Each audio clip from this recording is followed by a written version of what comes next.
जय श्री कृष्ण। जीवन में चर्चाओं का बड़ा महत्व है।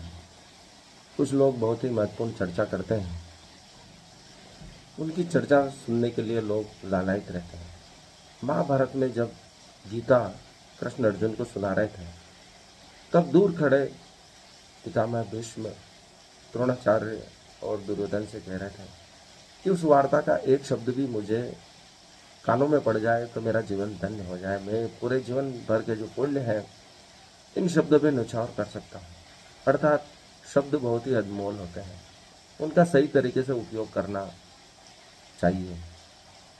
कृष्ण और अर्जुन के बीच जो संवाद हुआ वह अत्यंत महत्वपूर्ण था। उसका एक एक शब्द हीरा था, मोती था। उसे सुनना भीष्म पितामह चाहते थे।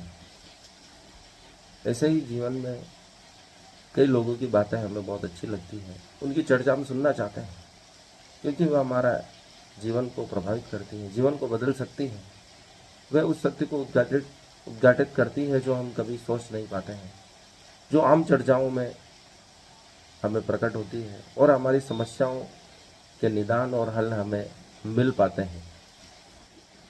पूरी महाभारत में हम देखते हैं कि कृष्ण पूरा तोल मोल के बोलते हैं और तोल मोल के ही कार्य करते हैं। उनके कार्य में एक विजन होता है। कोई भी कार्य फालतू नहीं है। हर कार्य में कुछ शिक्षा है, आनंद है, उत्सव है। लेकिन उनका जो मूल उद्देश्य है वह संसार का कल्याण है, समाज का कल्याण है, इस विश्व का कल्याण है। लेकिन वह भी दुखी होते हुए, थके मांदे नहीं, उत्सव मनाते हुए आनंद पूर्वक ये जीवन को एक दृष्टिकोण देती है कि हंसते गाते हुए भी जीवन जिया जा सकता है, एक पवित्र उद्देश्य को लेकर। कृष्ण हमें यही शिक्षा देते हैं। उन्होंने अपने हर क्षण को बेस्ट रूप में जिया है, सर्वश्रेष्ठ रूप में जिया है। उनके हर निर्णय मोहग्रस्त रूप से न होकर एक उद्देश्यपरक रूप से थे। कई प्रसंग ऐसे आते हैं जिसमें हमें लगता है कि कृष्ण ऐसे निर्णय क्यों ले रहे हैं, लेकिन उनका जो दूरस्थ परिणाम है, भविष्य के परिणाम है, वह अत्यंत सुखद है। उसमें विश्व कल्याण जुड़ा हुआ है।